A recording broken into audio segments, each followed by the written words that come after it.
आज या शुभ प्रसंगी प्रजापती ह्या पदासाठी दक्ष याने काय ध्यानात घ्यावे हे सर्वांसमक्ष सांगण्याची भृगु यांना मी आज्ञा करतो। आपण आज्ञा केल्यानुसार मी भृगु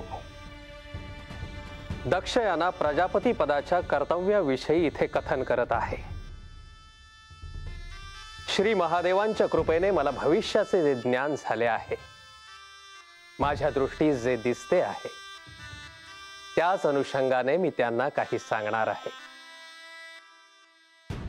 भृगु, आपण जे सांगाल त्यात विशेष असा अर्थ असेल हे गृहीत आहे। हे सांगताना या शुभ प्रसंगाचे गांभीर्य जपण्याचा मी प्रयत्न करेन, परंतु माझे कथन हे स्पष्टच असणार आहे।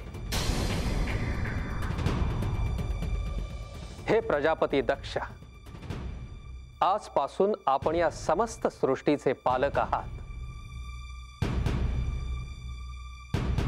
प्रजापती अर्थात या सृष्टीतील सर्व जीवांचे माता पिता या नात्याने त्यांचे संगोपन करणे, त्यांचे संरक्षण करणे हे आपले आद्य कर्तव्य आहे।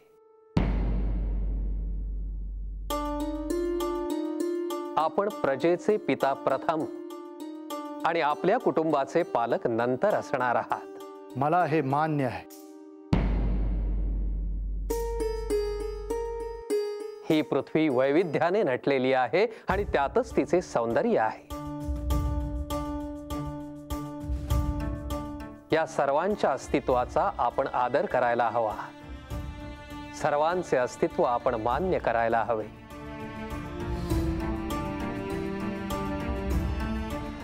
हे अस्तित्व मान्य करणे म्हणजेच आस्तिकता। आपण पूर्णांशाने आस्तिक असणे अपेक्षित आहे। मी ही आस्तिकता मान्य करतो। कुणाचे अस्तित्व जर आपण मान्य केले नाही तर ती नास्तिकता ठरेल।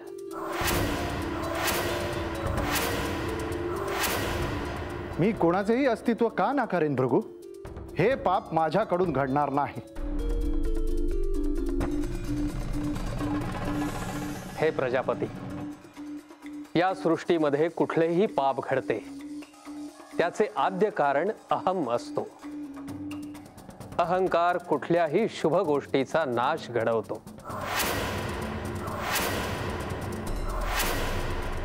मी माझा अहंकार माझ्या कार्याच्या आड येऊ देणार नाही।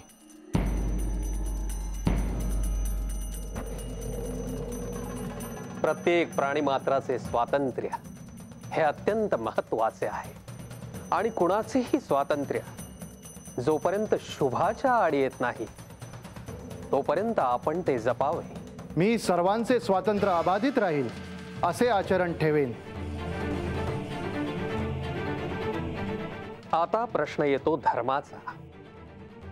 कोणी कोणावर श्रद्धा ठेवावी, कोणी कोणाचे पूजन करावे, हा ज्याच्या त्याच्या व्यक्तिगत श्रद्धेचा प्रश्न आहे, परंतु आपण कुणाच्याही श्रद्धेच्या आड येऊ नये।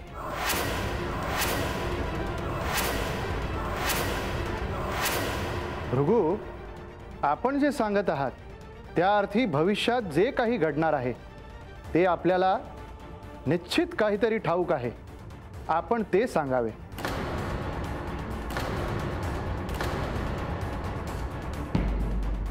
प्रजापती दक्ष, जोपर्यंत मला त्याविषयी आज्ञा होत नाही तोपर्यंत मी काहीच सांगू शकणार नाही।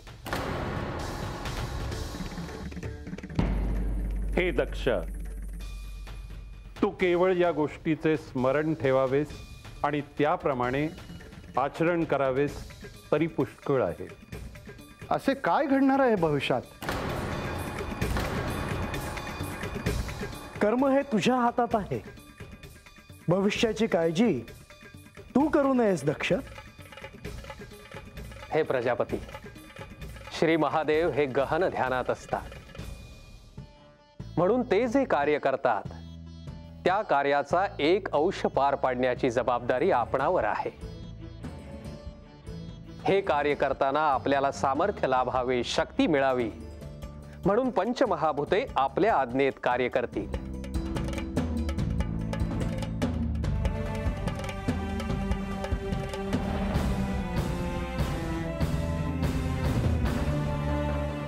परंतु या शक्तीचा उपयोग आपल्याला केवळ सृष्टीच्या कल्याणासाठीच करायचा आहे.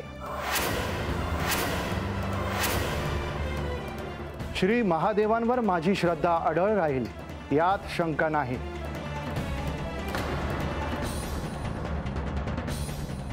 आणि मला ज्या शक्ती प्रदान करण्यात आल्या आहेत त्याचे प्रयोजन मला स्मरणात राहील.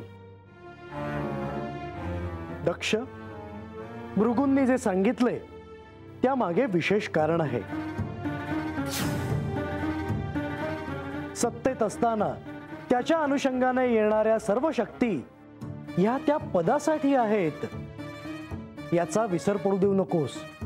मी ध्यानात ठेवेन प्रभो.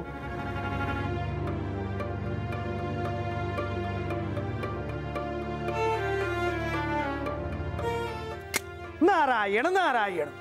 आणि अशा प्रकारे प्रजापती दक्ष यांनी आपल्या हातात सूत्रे घेतली. प्रजापती पद मिळाल्यामुळे त्यांच्यावर खूप मोठे दायित्व होते आणि त्यासाठी ते सिद्ध झाले होते. साक्षात श्री महादेव जरी त्या स्थळी नसले तरी त्यांचा आशीर्वाद हा बंधो दक्ष यांना प्राप्त झाला होता आणि त्यांनी आपल्या कार्याला प्रारंभ केला होता. सर्वजण त्यांनी आखून दिलेल्या कार्यानुसार कार्यरत होते, आपापले कार्य करत होते. सृष्टी चक्र सुरू होते आणि एके दिवशी नारायण नारायण.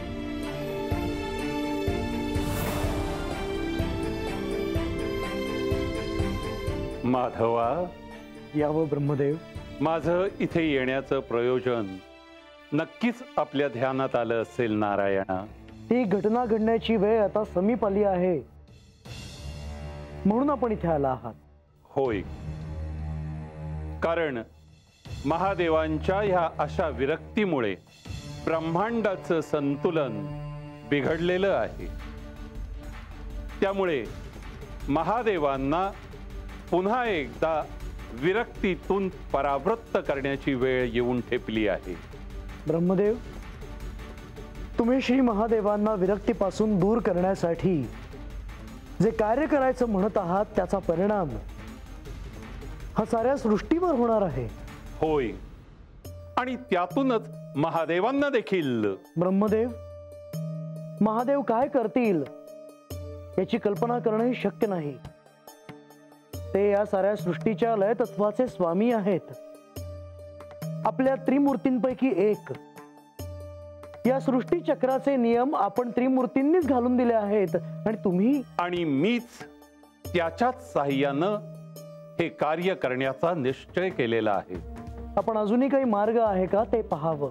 दुसरा कोणताही मार्ग नाही हे सत्य आहे. ही घटना घडल्याशिवाय राहणार नाही. नारायण नारायण. पर महाराज, असं काय झालं होतं तेव्हा आणि काय होणार होतं? जे घडणार होतं ती एक अशी घटना होती की त्याचा अर्थ हे समजणं सोपं नव्हतं. एक अशी घटना ज्यामुळे सारी सृष्टीच विस्मयचकित झाली. हे का घडलं हे तेव्हा थेट उमजणं कठीण होतं. अत्यंत प्रबळ अशी ही घटना होती.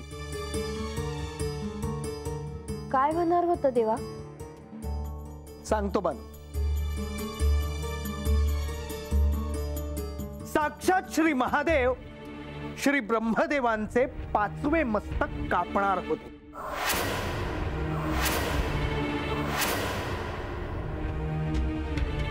काय म्हणलासा महाराज? खरंच महादेव ब्रह्मदेवांचं मस्तक कापणार होते? होय बान. बानू, आज साऱ्यांना कळेल ती घटना ही प्रतिकात्मक तर होतीच, परंतु परिस्थितीला पूरक देखील होती. ती घटना घडण्यामागे काही कारण ही निश्चित होती. आज आख्यानाच्या अनुषंगाने हे सर्वांना कळेल. वै देवा. मुनिवर, आख्यानाला प्रारंभ करा. नारायण नारायण. ही घटना घडली त्याआधी त्रिमूर्तींनी प्रजापती पदासाठी दक्ष यांची नेमणूक केली. प्रजापती पद हे निर्माण झालं ते सृष्टी चक्र सुरळीत चालावं म्हणून. कारण त्यावेळी श्री महादेव हे विरक्त झाले होते आणि म्हणून याची सुरुवात झाली होती. ती आता अशा वळणावर येऊन पोहोचली होती की ज्यामुळे ही घटना घडणार होती. नारायण नारायण.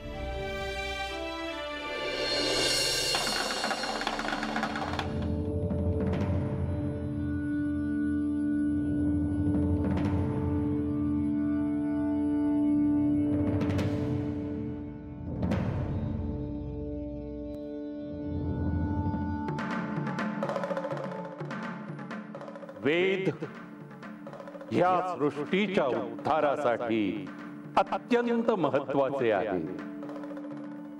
वेदांमुळेच हे सृष्टी चक्र चालू आहे. वेदांमुळेच या सृष्टीचे नियम आणि संतुलन अबाधित राहिले आहे. वेद हे चराचरात आहे.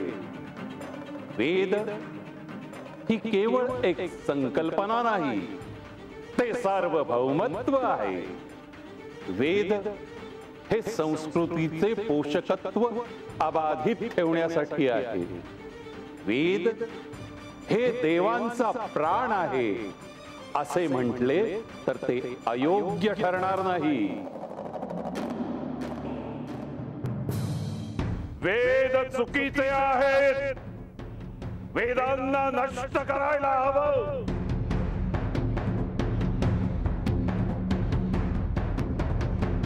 वेद चुकीचे आहेत.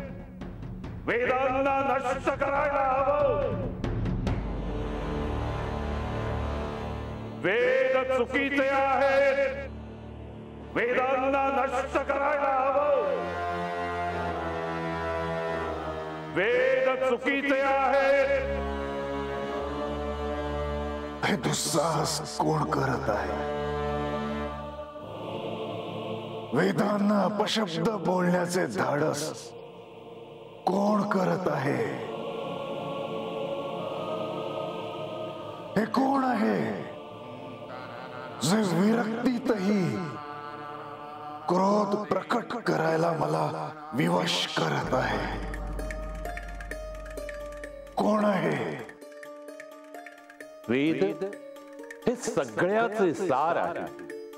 वेद हे मूलमंत्र आहेत.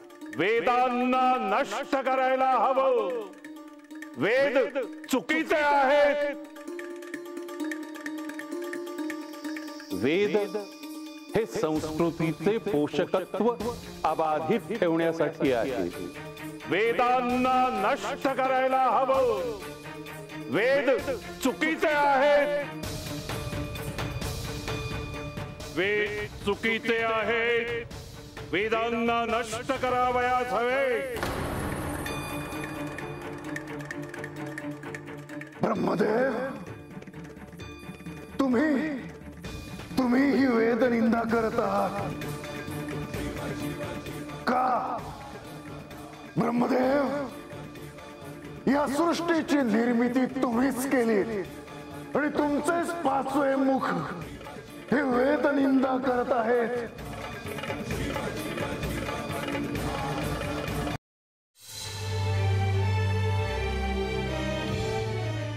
नारायण नारायण. श्री महादेव जरी विरक्त झाले असले तरीही त्यांना श्री ब्रह्मदेवांची वाक्य ऐकू येत होती आणि त्याचा त्यांना रागही येत होता.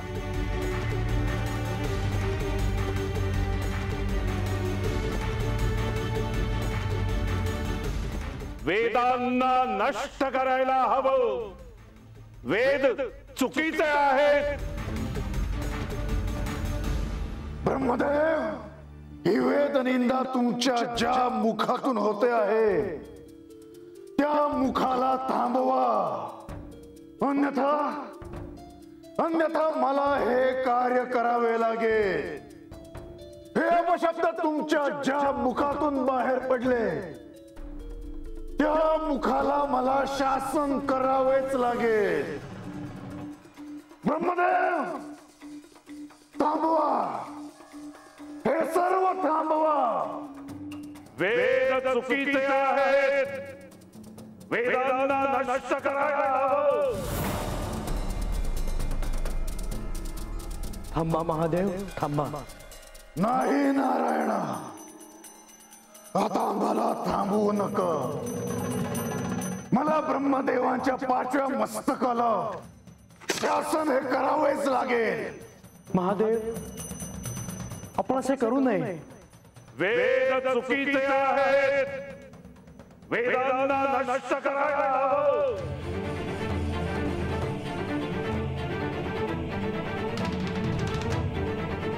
थांबा, थांबा महादेव, थांबा. नाही नारायणा, आता ते शक्य नाही.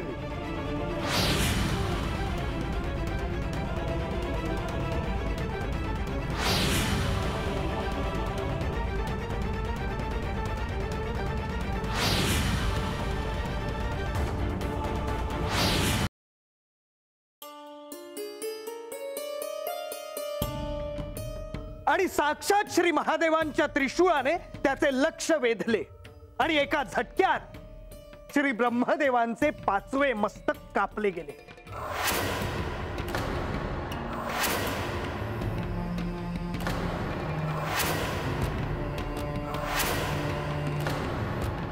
सारी सृष्टी या घटनेमुळे विचारात पडली होती. श्री ब्रह्मदेव, श्री विष्णू आणि श्री महादेव म्हणजे त्रिदेव. मग त्यात श्री महादेवांनी असे का करावे? वैगाय नाही म्हणजे महाराज म्हणते ती खरंच आहे की. अरे महादेव आहेत ते, त्यासनी ठाव असणारच हे त्यांनी कशापायी केलं म्हणून. वय आणि ब्रह्मदेव जे बोलले असत्या त्यापायी महादेवांनी असं केलं असं. ही घटना घडण्यामागे निश्चितच असे प्रयोजन होते. प्रतिकात्मक दृष्ट्या पाहिलं तर ही घटना घडण्यामागे अहंकाराचा नाश करणे हे प्रयोजन होते.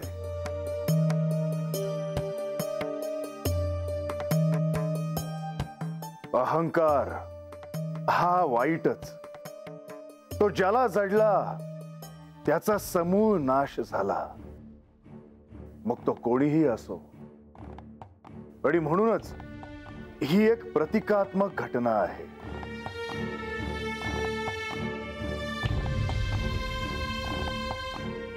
ब्रह्मदेव, महादेवांना विरक्तीपासून दूर करण्यासाठी आपण जे कार्य केलं हे कोणीही विसरू शकणार नाही. हे कार्य स्वतः मीच करण्या वाचून दुसरा कोणताही मार्ग मला दिसला नाही माधवा. महादेव विरक्तीचा मार्ग सोडून संसारिक कार्याकडे वळतील अशी मी आशा करतो. परंतु त्यासाठी विलंब लागेल असं दिसत आहे. हे खरे आहे आणि ह्यातूनच साक्षात आदिशक्तीने दक्षाच्या तपश्चर्येवर प्रसन्न होऊन त्याला वर दिला आहे. सतीदेवीच्या रूपानं जन्म घेतला आहे, ज्यांचा विवाह श्री महादेवांशी होणार आहे. आणि या घटनेमुळे दक्षाचे विचार हे वेगळे रूप धारण करणार आणि आपल्याला जे साध्य करायचं आहे त्याला विलंब होणार. याचा परिणाम काय होईल हे आत्ता सांगता येणं कठीण आहे.